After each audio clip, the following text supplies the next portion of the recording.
Welcome to Eat, Sleep, Nerd, a podcast where you can check out, go AFK, and relax with us as we discuss all things nerd. Comic books, video games, movies, TV shows, and anything else that gets geeks more worked up than Sam Wilson on Flag Day.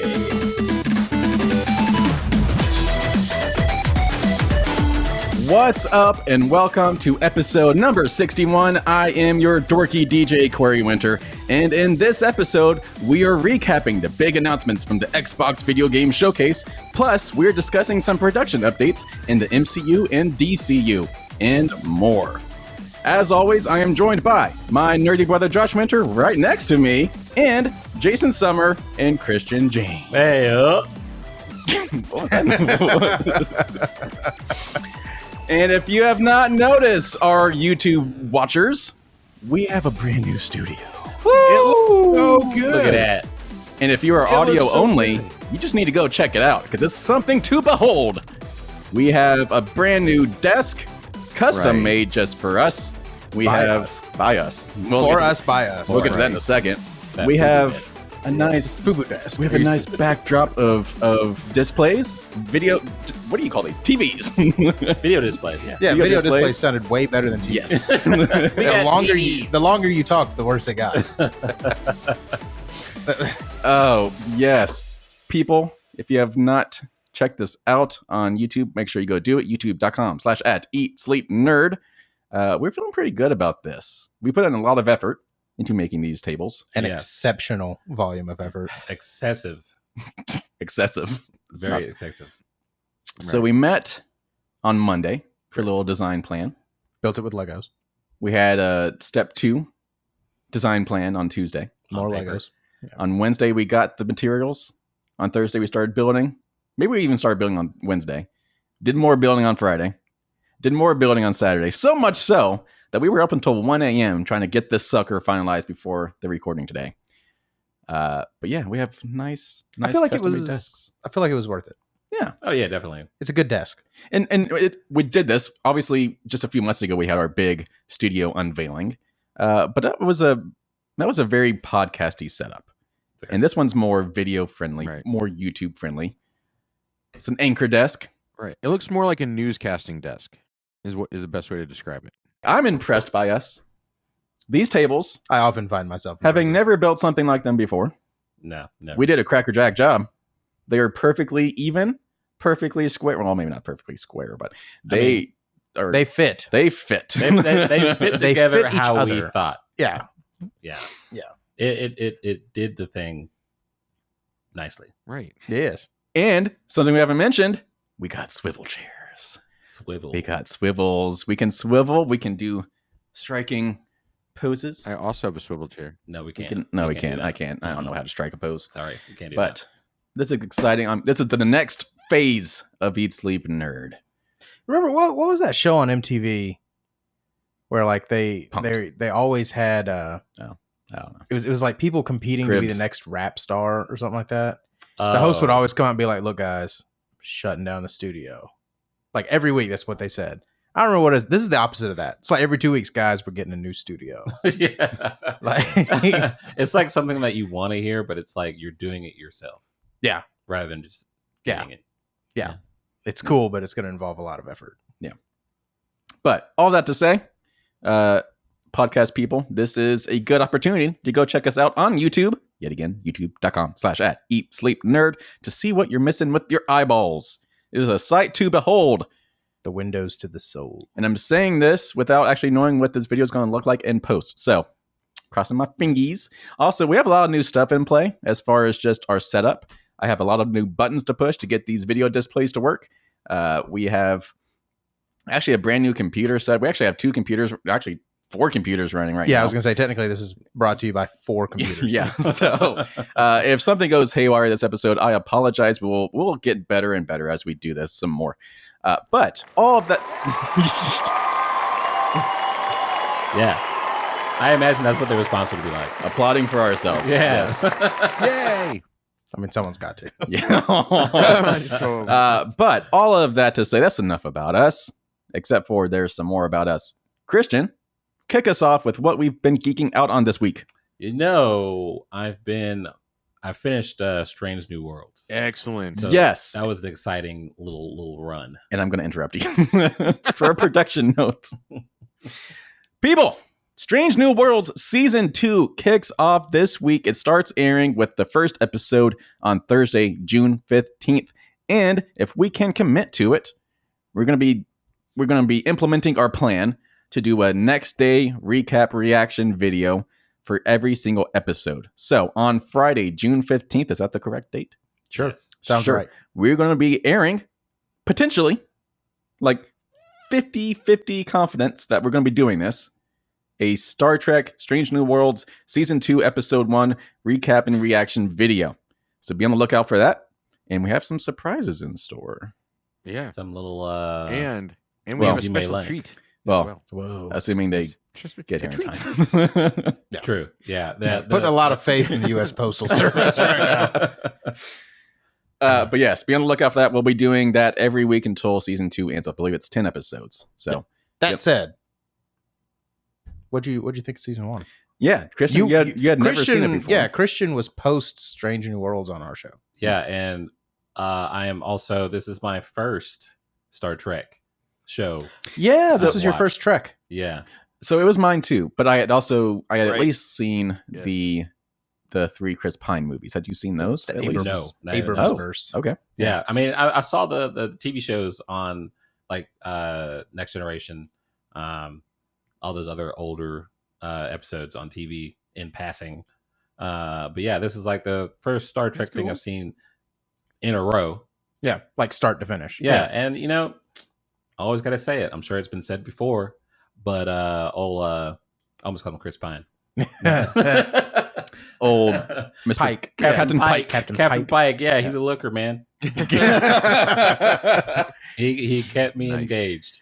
So was it just his hair? That was a double entendre. You both did. Yeah, I got it. I didn't get it. Engaged. Please explain to me.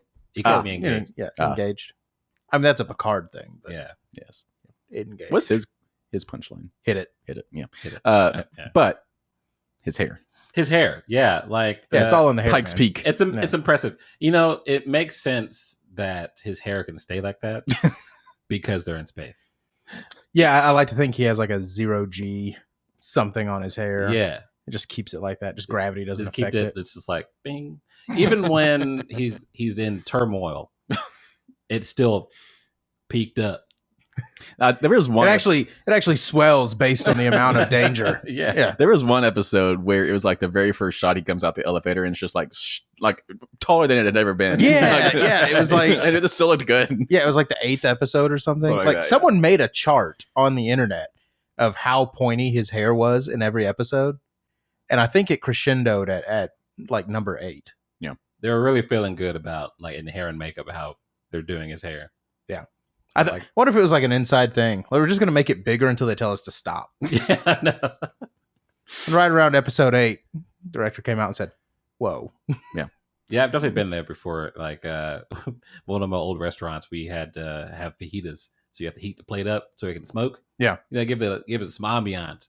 But we would put it on like 10 minutes before the whole order was ready, so it was just like smoking out the whole restaurant. The smoke of the platers that are on fire. Yeah, we're just gonna keep doing this until they tell us to stop, and eventually told us to stop, like right afterwards. So getting back to Strange New Worlds, looking back at our score. So this was the first season. We actually reviewed every single episode on this podcast. I think there's actually a playlist. Maybe not. Maybe we haven't made a playlist for it yet. But you can go back onto our podcast feed. This was back before we were on YouTube. So you can go find those podcast episodes on our feed if you want to see what we thought about the first season. But looking at our score, we actually reviewed every single episode individually and then averaged everything together at the end of the season to give us our overall score for season 1. And looking at it back before Christian was here, we gave it a 4.84. So it was damn near perfect.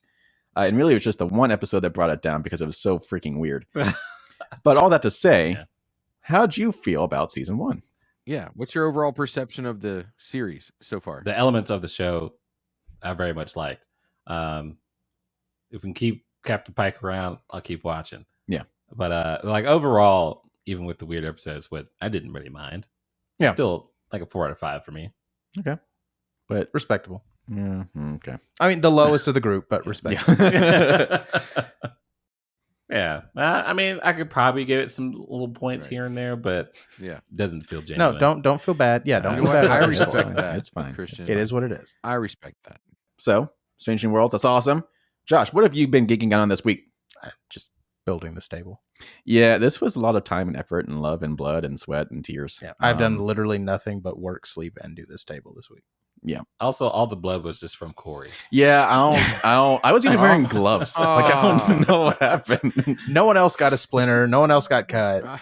Corey was armored and still and was still punctured. Yeah, Like, I still don't know how you bled so much. You should probably because get I'm a that man.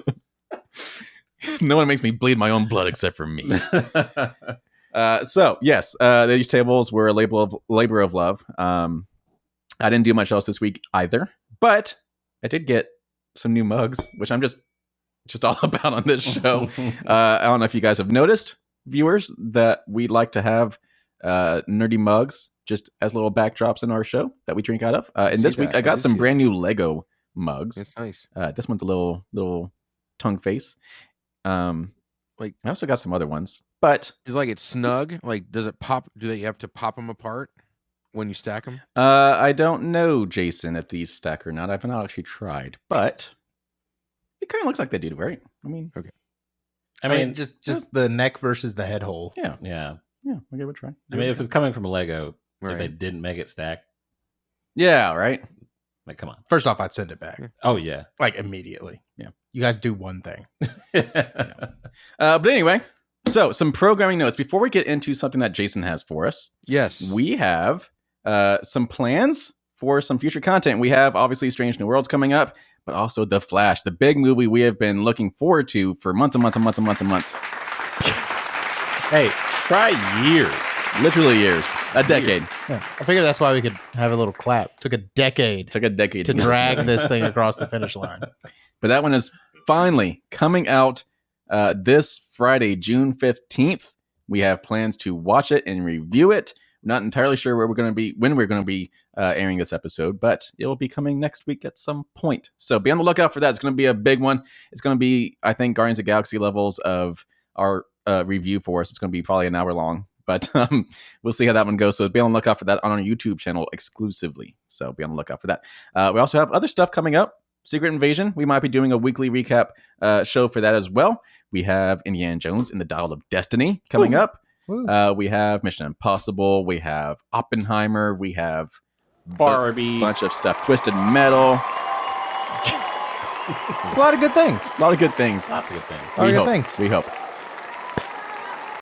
Thank you. So, A lot of good things and Twisted Metal. so Jason, I believe you have a question for us in place of your geeking out this week. So what do you got?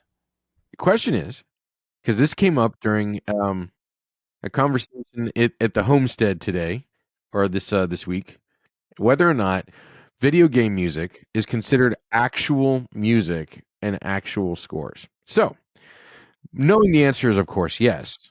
My question is, what is your favorite video game score? Immediate answer. Josh, I think you'd probably agree. Halo. Halo, right out of the gate. Like, it's just so iconic, so memorable. Like, It's like the video game soundtrack. yeah. But that also just kind of feels like a cop out. So I'm going to say The Last of Us, just because it's so atmospheric and it really set the tone so well in those dark and dreary games. Okay. Very true. So good they put it in the TV show. Yes. Basically unchanged. But also just another Naughty Dog franchise, Uncharted. What is Uncharted again? Like that, those scores are just they really I'm set the kidding, tone I'm for kidding. adventure.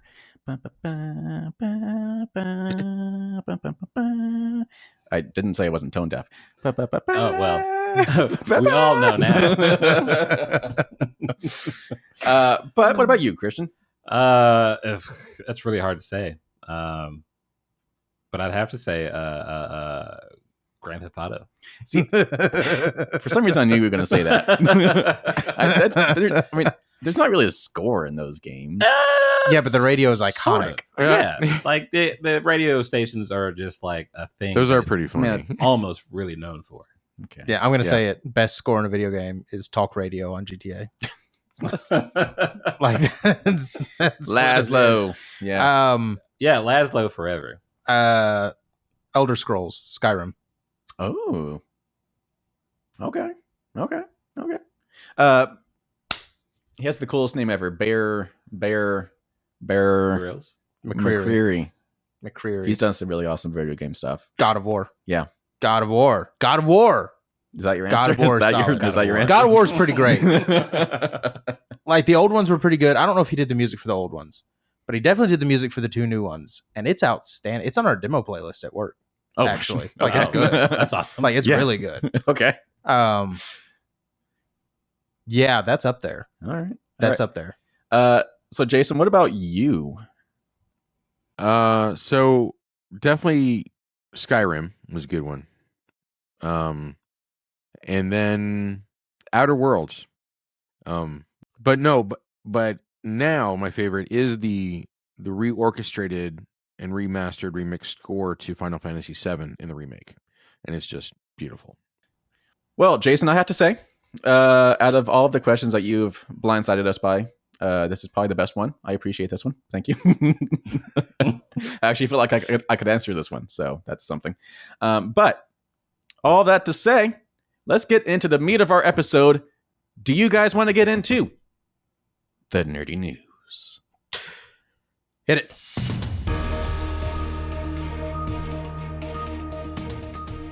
All right, this is accidentally going to end up becoming a big video game episode because the Summer Games Fest, is it multiple games or just game? Summer Games Fest has officially kicked off, and for those that don't know, That hits the ear weird. Summer Games Fest Is it Game Fest? I think it's Games Fest. It's not just one game; it's Games Fest. Yeah, but it's a fest of games. Ah, It's the Game Fest. Game Fest. Yeah. SGF has kicked off the summer. It's not. You don't go to a guns show. You go to a gun show. Oh my god, we're breaking this down for like no reason. Yeah. I mean, It's got to be Game we Fest. could literally Game just Fest. we could literally just look it up. That's not on this thing I have pulled up. It doesn't matter. So the Summer Game (S Fest) has officially kicked off, and it is essentially a month-long event to celebrate games. There's multiple showcases. There's actually an in-person event this year in LA where media outlets will be actually hands-on with some upcoming games, getting some previews and stuff like that. It's essentially kind of replaced E3. It's still a relatively new thing that Jeff Keighley Okay. See, has started putting on. Yes. no, it's funny that you said that because like I was literally thinking when I was reading about this. So we couldn't do E3, Yeah. but we're gonna do this. Yeah. Okay, just checking. So yeah, Just checking. so just a little recap. So Summer Games Fest kicked off back in 2020. It was actually a pandemic powered event because that was when E3 got canceled for the first time. I don't And like Jeff pandemic Keighley, powered. he's really big in the video game world. He's the guy that puts on the Game Awards every year. He goes all the way back to actually he was on G4, I believe. He used to work with GameTrailers.com back when it was a thing. Did he used to go to E3? Yes. Hmm. He used to be the editor-in-chief, I believe, of G4TV.com's Sensing a thing. conspiracy. Anyway, so well-regarded guy in the video game industry. He started putting on this event during 2020 when everything was locked down because he thought, it's pandemic. We don't have an E3. We need to do something about video games to at least, brighten people's spirits up. So he put on the digital-only thing. So he got all the big players, Microsoft, PlayStation, Nintendo to all to come together to show off games. So he started doing more and more every year. And this year it's actually back in person. So they've been doing in-person like showcases and stuff. But anyway, so it's a month-long thing. Bunch of people are showing off new stuff. And the big one has been Xbox's video game showcase that actually kicked off today as of this recording on Sunday. And I have to say, it was a banger. It was a banger. Guys, compared to the PlayStation showcase that we recapped a couple of weeks ago, which was just a huge letdown, very few first-party games. So sad. It was just so sad. I think Xbox knew that they had to to knock it out of the park, especially after their lackluster launches with Redfall. And I was gonna say, I think they realized they had to knock it out of the park regardless. Yeah, I'm sure. Even they if were all excited. Yeah, even if the PlayStation one had slapped, Yeah. they would have still had to. Yeah. Had to bring it. Yeah. So we've known for a while that Xbox has been buying up these big publishers and developers, namely Bethesda and a bunch of other ones, but we hadn't really seen too much from them. And so they finally had a chance to show off all these big upcoming games. So we're going to kick this news segment off in the majority of our news segment with the recap of the Xbox Video Game Showcase, because there were some really big announcements in this showcase, probably the biggest showcase we've had for video games in a very long time. And they had 11 first-party studio games that they showed off, which is a lot more than what PlayStation had to show off a couple weeks ago. Yeah. And these were not just like, just under the radar first-party studios. Like, these were some big games. So we're not going to highlight everything because there's just a lot that they showed off. It was about an hour-long event, and then they went into an hour-long direct showcase gameplay thing for Starfield. But we'll talk about Starfield in a second. So we're going to talk about the big highlights for what they showed off at the Xbox Video Game Showcase. So the first thing that they hit us with in the face coming out the gate was Fable. So just as I mentioned this for our YouTube videos, YouTube watchers, we have nice backdrops now where I'm going to be playing some footage for things that we're talking about. So behind me right now is the trailer that was shown off for Fable, the Fable reboot. So for those that are not familiar, Fable was a pretty big AAA franchise for Xbox, 10 years ago, 15 years ago? Yeah, last entry was like a dozen years ago. Yeah. It was a minute ago. Yeah. All you youngins out there. What's a Fable? Yeah, so Xbox kicked off the show with the first proper look at the Playground Games' upcoming Fable reboot. There were some people in the trailer maintaining the cheeky humor the series is known for. We don't know when the game is coming out yet, but Xbox did confirm there's going to be a Game Pass Day 1 release. So if you have Game Pass, you can actually play this game on release day for free. So, Josh, I believe you were a big Fable fan. I liked the first one. Oh, okay. So there was Not a big three. Fableist. Yeah, there were three. And the first one came out, it was either the original Xbox or it was Xbox 360 at the latest. I know it was 360 because I remember it coming out when we were in college. It might have been high school when that came out, dude. It Hold was on. a while ago. You keep talking. I'm going to look it up. But anyway, I mean, it's exactly what it sounds like. It was a big RPG set in a fairy tale universe. And what was neat about it, as far as I can remember, and I'm sure it wasn't the first game ever that did this, but it was the first one I played, it was the first game that had a morality system. And you could be a good guy or a bad guy based on the choices you made and how you played it. Yeah. And it would have huge impacts on the game. It would change the endings. It would change your character's appearance. If you were bad enough, you would have like horns and like fire. And so like it was a big deal. And the first one was amazing. And the second one was the second one. And then I don't think anyone played the third one. So it's neat. And I don't know. I remember liking it and then just not caring. But I'm interested to see a new one. I'd play a new one. Yeah, so Fable, there have been some spin-off games that were just kind of like nothing, but the last proper Fable game came out in 2010, October 2010 for the 360. That was Fable 3. So yeah, it has been... Fable 2 was 2006. Yeah. Good Lord. Wow. These are old. Yeah, so back when, this was probably the height of Xbox's success and popularity. We could have a whole debate about how the Xbox 360 generation of consoles kind of won that console generation. So Fable was one of those big franchises for Xbox that kind of made Xbox such a big success. Yeah. So it's been a long time that they've had this big franchise just kind of on the back burner. And so we've known about, there have been rumors, there have been hints about this reboot for a while. So it's now officially confirmed. We heard it was coming. Yeah. This is the first time they've ever actually shown anything for it. Yeah. And made sure we knew it was a real thing. Yeah. So there were some other very big announcements. There was the South of Midnight game coming out that looks interesting. It'll also be a day one Game Pass release, which just saying that a lot of these games that they showed off are going to be Game Pass day one releases. So they're really emphasizing how big of a selling point Game Pass is.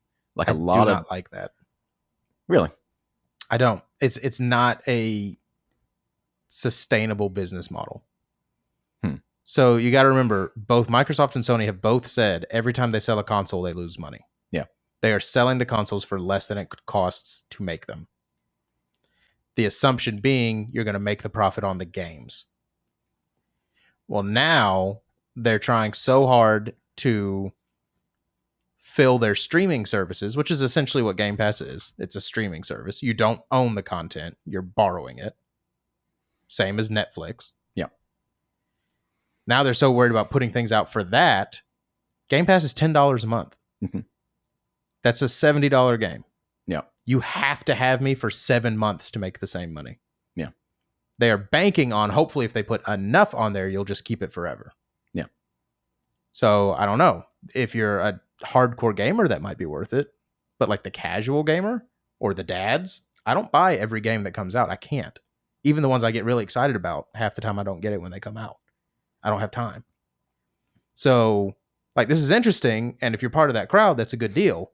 But I don't know. Like, there's 4 or 5 games on here that are going to be day one passes. I think a lot more than that. So, okay, but let's be conservative. Let's say 5 games. 5, 6, 7. At least 7 that I have. 7. Okay, 7. So 7 games. Games now are $70 a pop. So that's $500 of games. You would have to get me for 50 months to make the same money off of Game Pass if I downloaded all of those games when they came out. Yeah. So don't get me wrong. This is great from a consumer standpoint if you're that crowd. But if you're not, I just don't see how this is a sustainable business model. So anyway, that was just a thought I had.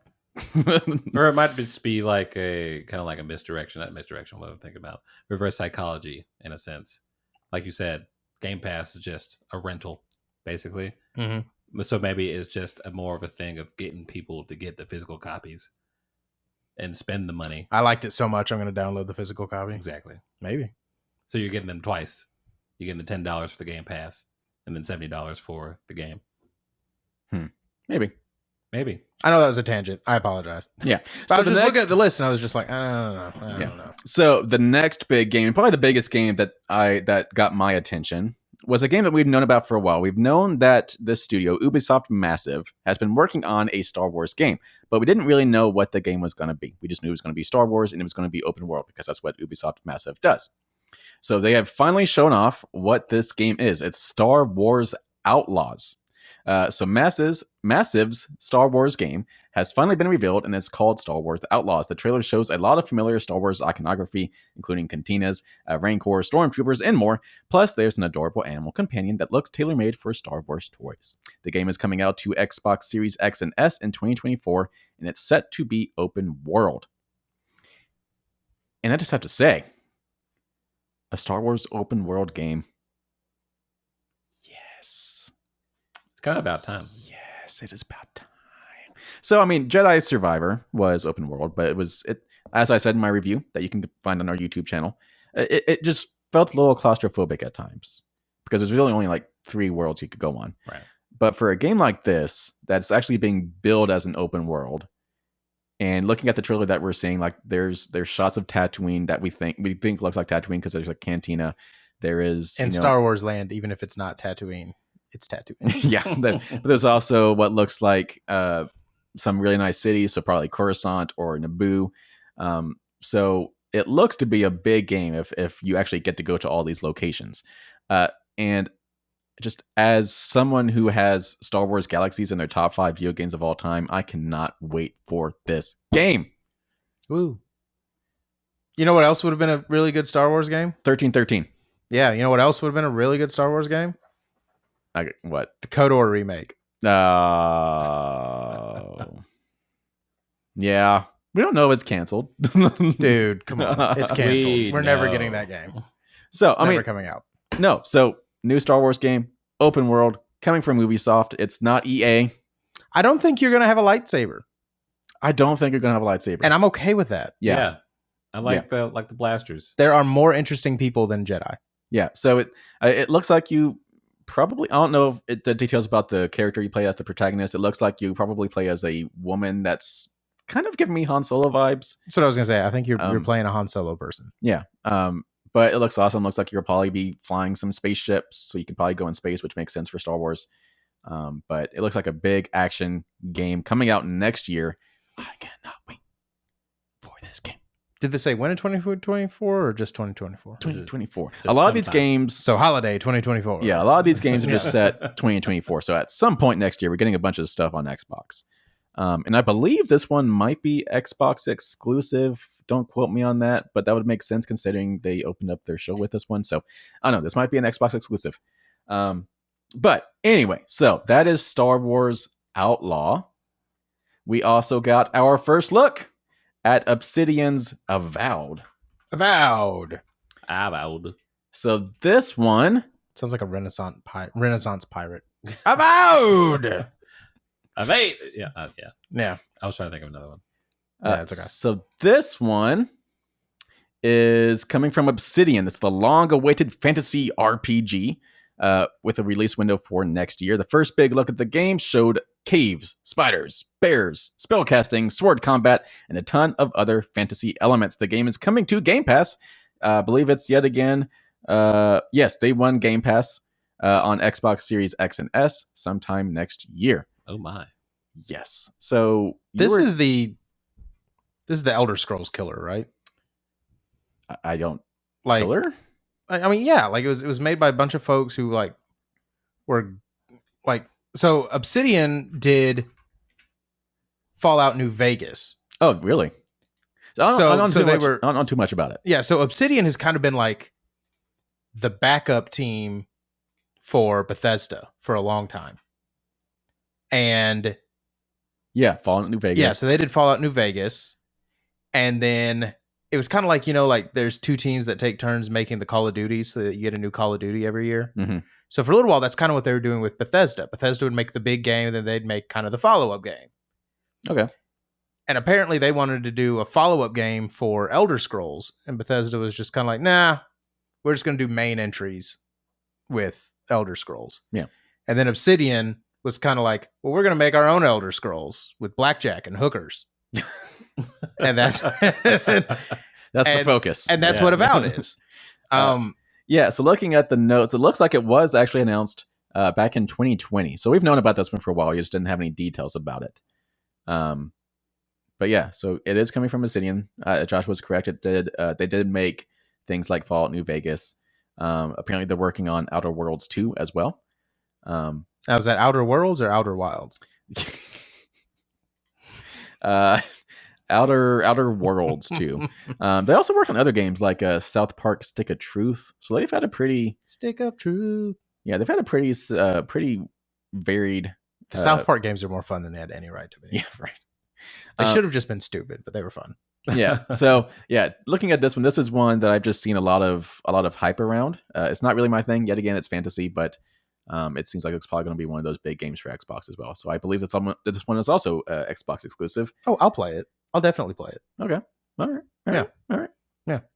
Review coming 2024. Yeah. Sometime 2024. All right. Next up, there were some other games too, like Payday 3 was announced. Oh, all right. Might as well just call it the next Payday. Oh, I mean, yeah, it looked like that very much.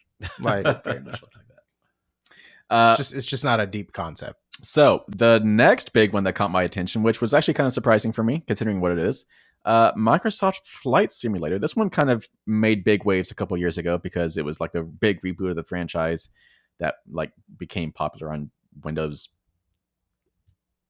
95. I don't know. That's been around for a while, right? Yeah. So it was a massive game or simulator, not really a game, but with that in mind, they're actually adding some more gameplay type elements. And so looking at the trailer that's playing behind me, I'll be sharing it in the show notes. They're actually introducing careers to this game. So you actually fly certain types of jobs. You could do mountain rescues. You could do airborne firefighting. You can do crop dusting. You can do cargo deliveries. So they're introducing more game mechanics to this simulator. Okay. Yeah. That's good because like I downloaded it. It was a huge game. Yeah. It's massive. Oh yeah. Took forever to download. Yeah. And about 10 minutes into it, you've seen all there is to see. Yeah. Like, and it's just because it's not really a game. It's a simulator. There's a difference. Yeah. Very much so. The whole idea is it's for the people who literally just want to pretend they're flying an airplane. Yeah. That's it. And as soon as you scratch that itch, you're kind of done. Unless it's just an itch you keep having. Yeah. So I didn't play for very long because I kept crashing. Taking off was super easy. Yeah, I remember having it back in the day, like on my like huge the old school Windows one. computer. Yeah, and on the old gateway. yeah, taking off wasn't that bad for me, but it was landing that was always the problem. It was just like making all the instruction, doing the hot whole airplane thing, trips. but then plummeting Yeah. into the runway. So it's like It's called an aggressive landing. there we go, falling with style. So no, the idea of it being an actual game is smart. Yeah. Because otherwise, I don't know. I What feel else like is it? I I think feel this like is probably- everyone who wanted this game got it, and that was it.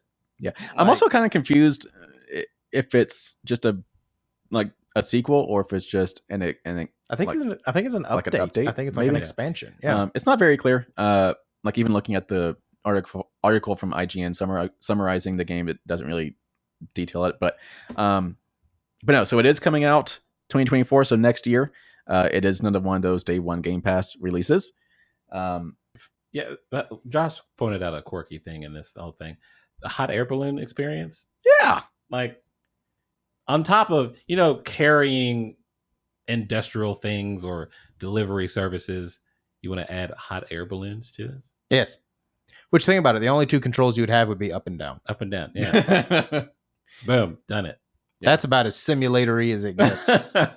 Gas, no gas. I want to set the weather to terrible.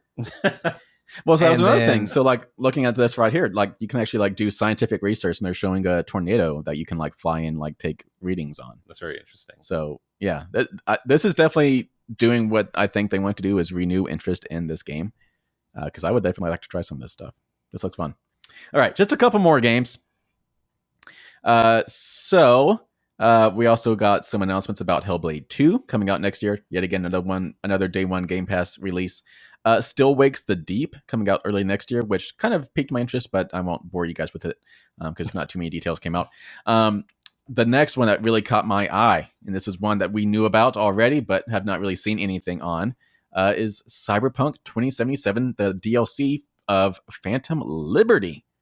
So this was introduced by none other than Keanu Reeves himself. He came onto the stage to show off this new footage of this thing that we have not seen yet. He talked, and he was just as cute as always. He talked about how much he loved working with Idris Elba on this because, yet again, Idris Elba is playing a character in this add-on to this game. But yeah, we got a first look at this game, which is coming out September 26th this year. Holiday 2023.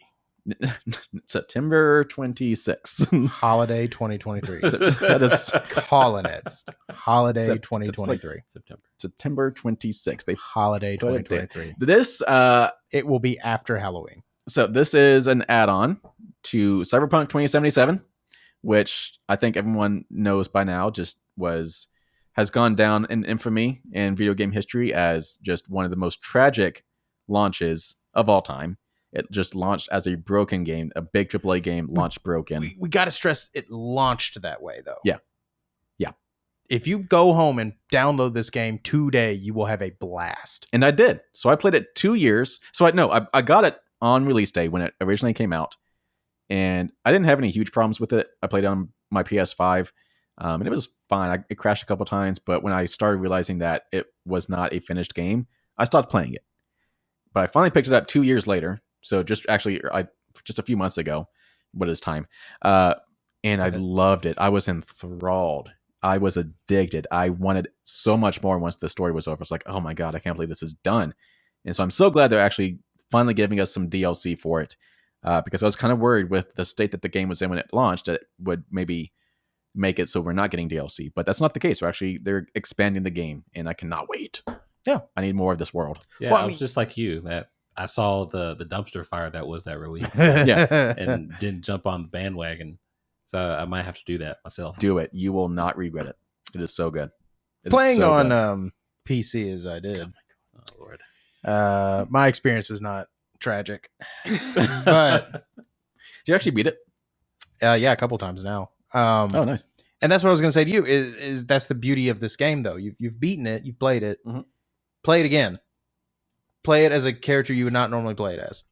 Like I'm sure you did a lot of run and gun, play like with swords, like refuse to pick up a gun for the game. It's a completely different game. Okay. Like build a character that is only persuasion and swords. Okay. Like try it. It's wild how different it will play. Yeah. It's like a brand new game. Okay. And Christian, just play it. just play it. Just play it. Just Like, play it. that's your next game. I'm just gonna go in with lack of awareness and BB gun. There you go. Okay. There you go. He has like 0 for all mental stats, but he's like bulletproof. He just fumbles. That'll through play real well. All right. So yeah, that one's coming out September 26th. The next game, there's 2 more that came out from Xbox's showcase. The next one was a game that was announced just a couple weeks ago, maybe a couple months ago. I don't know what is time. But it is none other. Might have been yesterday. Yeah, it might have been yesterday. Who knows? It's none other than City Skylines 2. Yes. The Sims City. Why can't I say that? Sim City Killer. SimCity Slayer. Sim City Slayer. So like that's calling it that is not fair at all because it makes SimCity sound like it was a good game, like at all. no, not like the original. Like- The original ones were. Okay, yeah. So Yeah. 30 years ago, SimCity slapped, but Yeah, still holding on to that. yeah, no, Still- and I'm not. I'm not. EA is terrible. Everything that EA puts out is terrible, and SimCity has become trash. Oh, I just realized. I just saw in the trailer that you can grid out your streets at one time. Yes, Man, everything about City Skylines is amazing. Yeah. So just some details. Obviously, it's a sequel to City Skylines, which is a city building simulator. The best Yes. city building simulator. This is coming out October 24th of this year, so you don't have to wait too much longer. And yet again, this is another one of those day one Game Pass releases.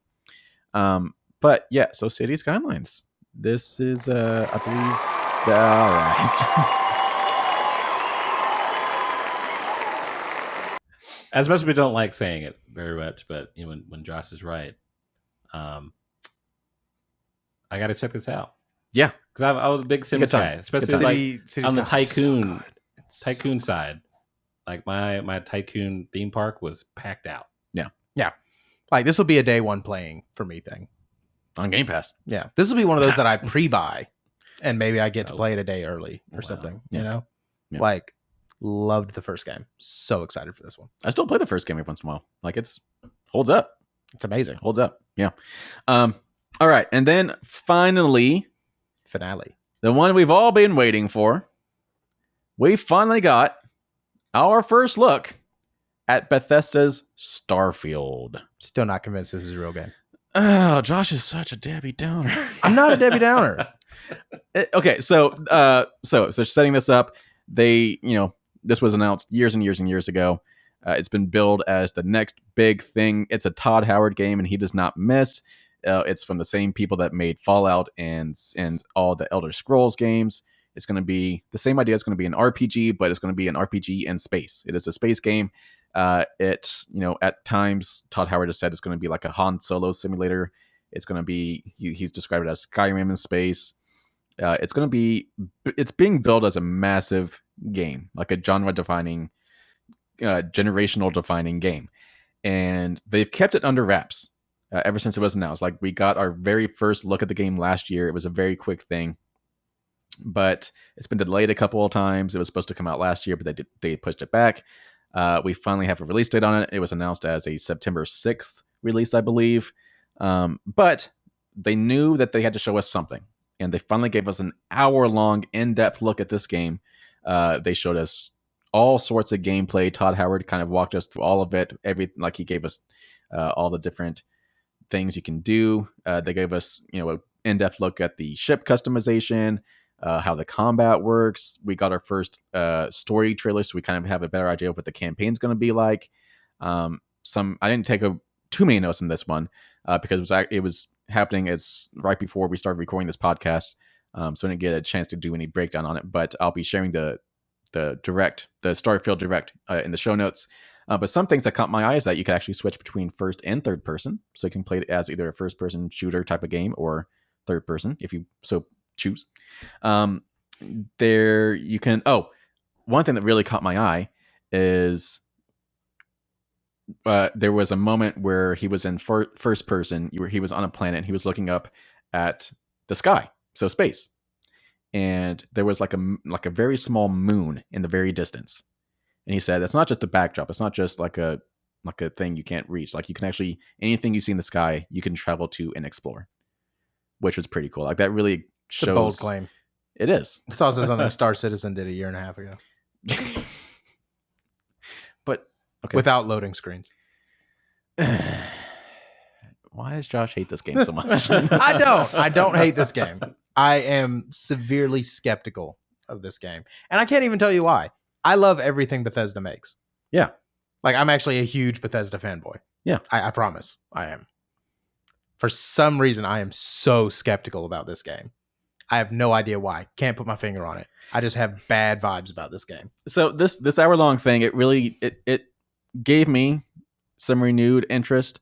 I don't know, even if it doesn't really achieve the heights and the hype that it's been getting, I still think it's going to be a fun game regardless, and I'm going to really like it because I've kind of been missing just this style of role-playing exploration space-based game. Space-based? Yeah, and like they were showing all the different ways you can like customize your ships and stuff, and I don't know, it looks like it's going to be fun. I get it. It's going to be fun. I get it. I guess my big concern is that we're going to get this game and I'm going to be like, this is why I don't have Elder Scrolls 6 yet. This is what we were doing. Okay, instead. well, that would be a valid argument. Yeah. Don't poo-poo on my parade. I'm just saying, this game can't just be good for its own sake. It has to be good enough that we didn't get other games we're hyped about because they were busy working on this one. I'm just saying. And I'm just saying. Thank God for Avowed. I'm just saying, I'm going to have a good fall. I'm going to get Starfield. I'm going to get Marvel Spider-Man all within like a month-long period. So I'm looking forward to it. But with all of that said, this wraps up our Xbox recap, the Xbox Game Showcase recap. But it does not wrap up our recap of Summer Games Fest so far. So Summer Games Fest actually kicked off with a showcase last Thursday. And it was actually kind of a letdown. I'm going to be honest. It should have been a little bit more. I feel like you get let down a lot. Well, if they would just give us some more pomp and circumstance, now I'd be happy. Just do the thing. Just do the thing. Show us the games that we know are out there. Just make it do. So for what was actually just the highlights of it, the big one was, we got the big first look at Marvel's Spider-Man 2 a couple weeks ago at PlayStation Showcase. But now we finally have a release date for Marvel's Spider-Man. It is coming out. Oh, I just closed my tab. When is it coming out? October 20th. Spider-Man 2 is coming out October 20th. Whoop, whoop. We finally have a release date. Holiday 2023. They're sticking to it. No. October 20th. Holiday 2023. Right before Halloween. October 20th. Holiday 2023. All right. Have it for Christmas. They also showed off a new Star Trek Infinite game. It is a strategy game. So that'd be strategery. So I'm not sure. There's not too many details about it, but I believe we're actually getting more details on that on Picard Day, which is June 16th. So we'll probably be talking about that one at some point. But it's a strategy Star Trek game, which sounds pretty cool. Under the Waves, which is a game I have my eye on. And then finally, the next big one, the last video game that's been shown off from Summer Games Fest so far is Warhammer. What is it? Warhammer Space Marine 2. For the Emperor! Yes, and the cool thing about this one So many cool things. is that it about actually has co-op, which for whatever reason is just still kind of rare nowadays. But it's going to be up to 3 people can play co-op. The co-op campaign, nonetheless. So like you can actually play the main game with up to 3 friends. I wonder if you could do it. I wonder if you can do it on your couch. Why did couch co-op go away? I love that. Yeah. Like, what the heck is that about? Fix that. Anyway. Just saying. Anywho, any hoozles. This is going to be a big one for us. It's coming out this winter. I'm so excited. You have no idea. We will definitely be talking about this one, especially because we can play co-op on it. So I've 3 gotten of us. super back into Warhammer. Yes, you have. I've gotten so back into Warhammer. You just recently played Warhammer Bolt Gun. This is another Warhammer game. I've been playing through Darktide Okay. too. That is not a deep game. No, It's not a deep game. They literally just keep throwing enemies at you, and that's it. But you know what? If you need to do like that kind of meditative gaming, Yeah. where like the whole idea is you're just going to turn off your brain for a little while. Yeah. It's a good game for that. This kind of looks like it's a little bit. Obviously, it's a third person shooter, so it kind of has that same, could be that same kind of vibe. But I feel like there's an actual story here, and I feel like it also has some adventure elements. It's giving me Gears of War vibes. Yeah, and that's very much what the first Space Marine game was kind of like. It looks like they've quintupled the budget for this one. Yeah, it looks beautiful. Like they are swinging hard. Maybe because right now Warhammer's still very much, I would say it's still more on the geeky side of nerddom. You know, it's not very mainstream yet. Yeah. You might have heard of it, but you don't know what it is. So, yeah. This looks awesome. Oh, now that you think about that, like, do you think D&D had a resurgence because of Stranger Things? 1,000%. Oh yeah. I guarantee you could look back at sales records and see that it went up once Stranger Things came out. There are people playing that now that did not play that years ago that I know. So could you see Henry Cavill's series bringing Warhammer? Yes, 1,000% like yes. Yeah. That'd be really 1,000% yes. Yeah. So I think this is a perfect game for us to review here in this show because it does have co-op. So I guess, is it you plus 3 people or just 3 people? From the looks of it, I think it's 3 people total. So one of us will be playing it by ourselves. Sorry, Jason. Wah. But yeah, so that's all the video game stuff I have for this episode. I don't plan for all these episodes to be video game heavy. It's just, time of year. It is what it is. It's just what it is. That's just what it's been. That's just June for you. But so to kind of balance things out, we're going to cover a couple other things outside of video games. Actually, I have a good segue for this. So during the Summer Games Fest showcase, Henry Cavill showed up to actually show us the season 3 trailer for The Witcher over on Netflix. And the pride.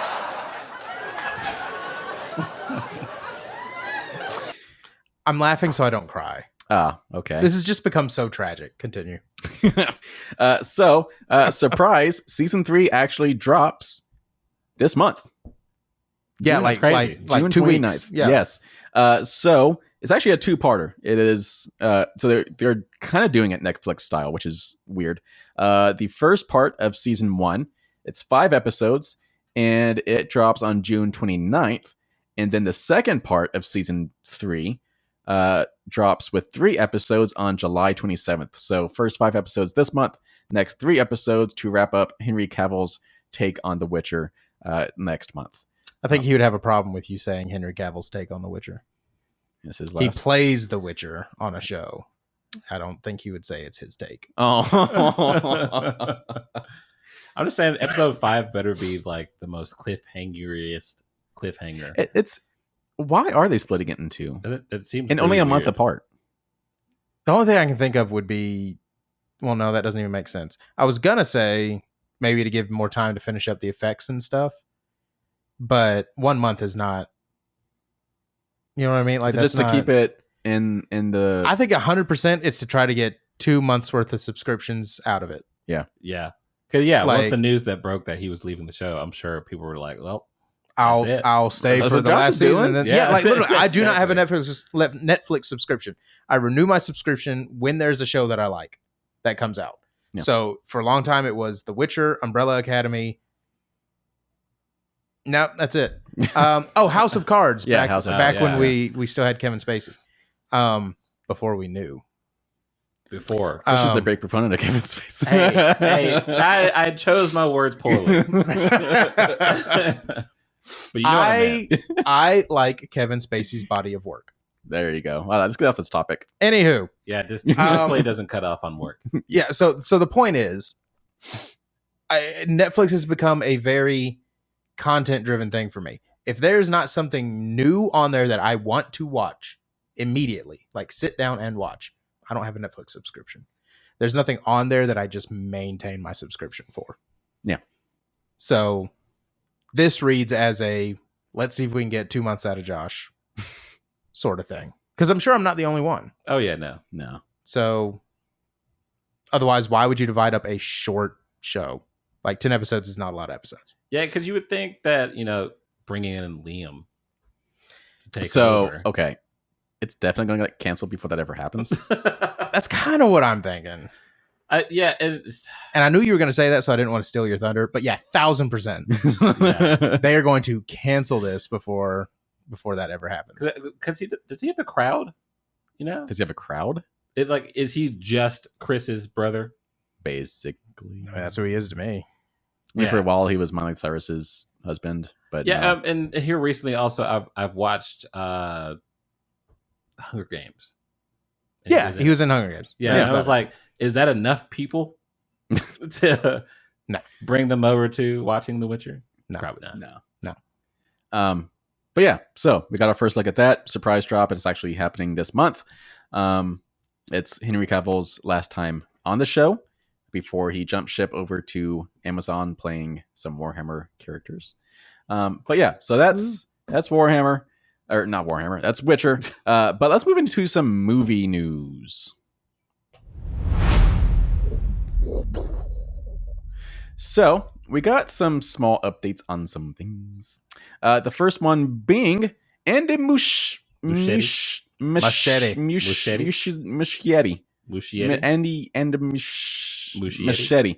So he is directing Batman the Brave and the Bold for James Gunn's DCU. And we also know that Christina Hodson is writing it.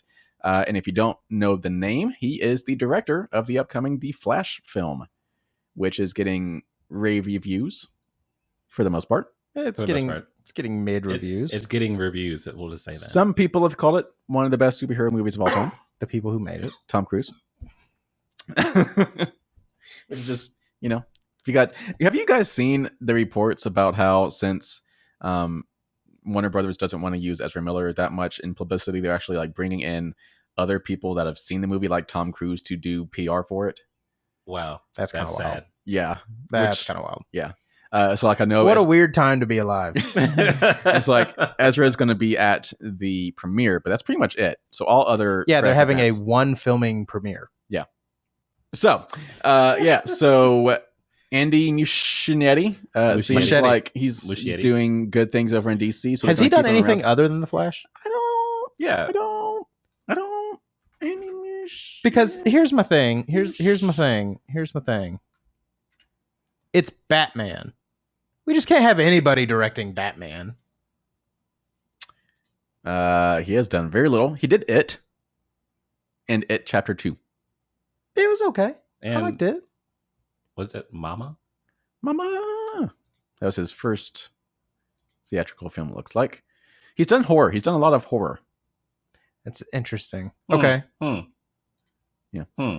But yeah, so he's doing that. We're starting to get some more directors attached to more things for the DCU, so that's starting to take shape.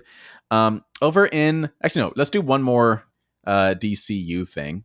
We have the Authority officially confirmed to appear in Superman Legacy, and we've known that the Authority is going to get their own individual project for James Gunn's DCU, but it sounds like they're going to be introduced as a cast of characters in the upcoming Superman Legacy film.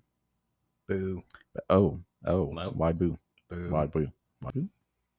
Is this not a good So thing? I mean, well, no, it's just okay. So like, we know I like Jimmy Gunn. All right, Old James. right. Gunnarsson. Old Jimster. I like Jim.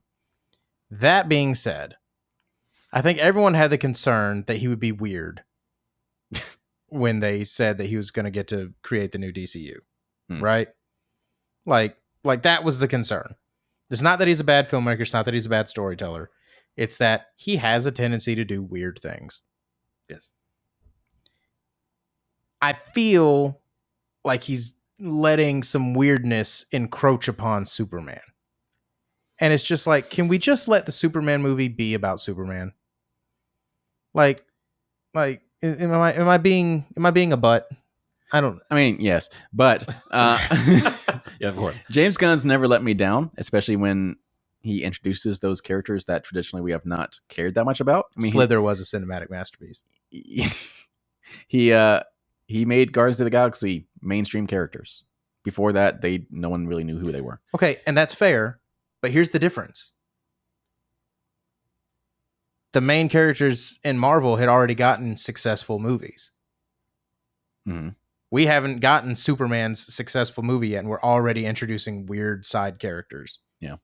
Get the foundation set first. This is the same problem that the Whedon cut had with Justice League, is they tried to run before they could walk. Yeah. They had no base.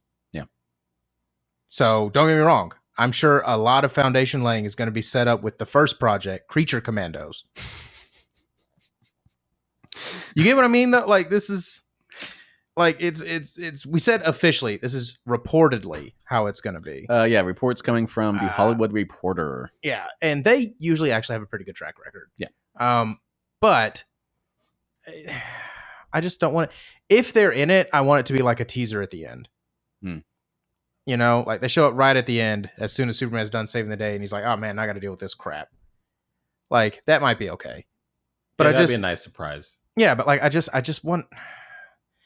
just worried that we're going to put all this attention on the weird stuff and then not even focus on the big hitters, which, based on everything that's happened over the last decade, is just super disappointing because aside from Wonder Woman, we have not really gotten good standalone projects from our big heroes. Yeah. And that's just super upsetting. And now it's like we're going to the trouble of rebooting the universe. And right out of the gate, it sounds like we're still not even focusing on our big heroes. Yeah. So I don't know. It's just, I'm sure it could be interesting. And like I said, James Gunn does good work. I'm just... But over in MCU land, we have a segue to Captain America 4. So this film previously was given the subtitle of New World Order, but it has been given a title change. It's now Captain America Brave New World. So they kept world and new, but they rearranged it, and and now it's Brave. So what's up with this? I mean, obviously it's the same movie, same people are in it. Why change the title? I mean, I think fundamentally it goes back to New World Order rarely has a positive connotation. That's what I liked about it, though.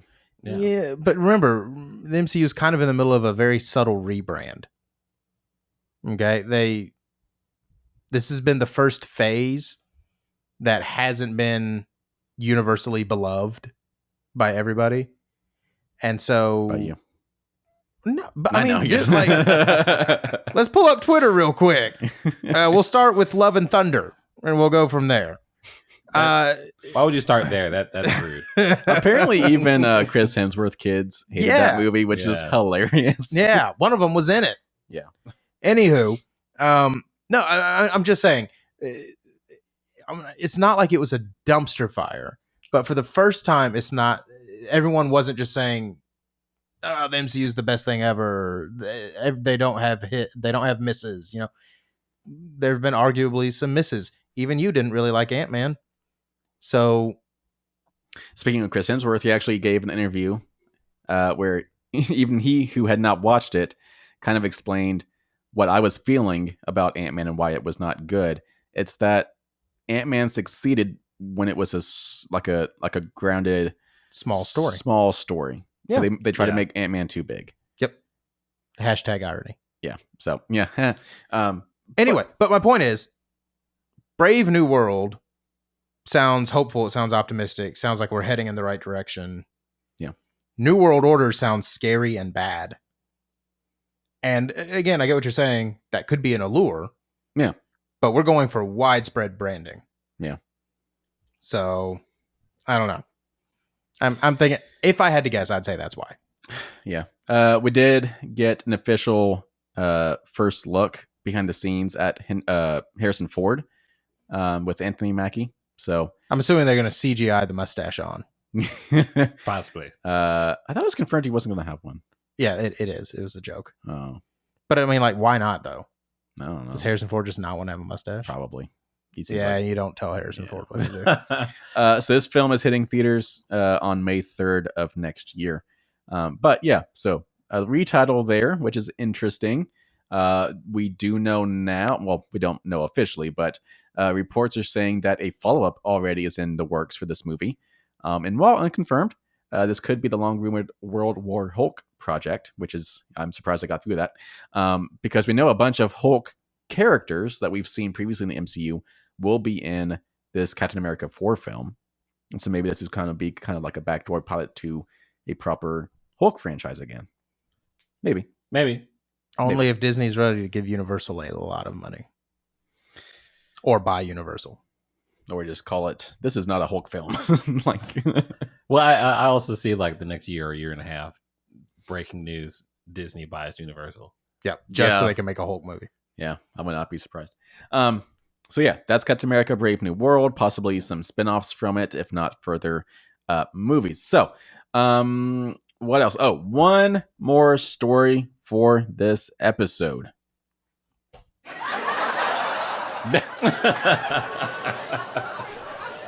Sorry. All right, to wrap us up, we're going to talk about Netflix. We kind of touched on this one a little bit earlier. So Netflix has had the largest spike in user signups since January 2019 after they introduced their new anti-password sharing crackdown rules. I'm just saying, there's always a tweet. So looking at this, the data is coming from Antenna, I guess.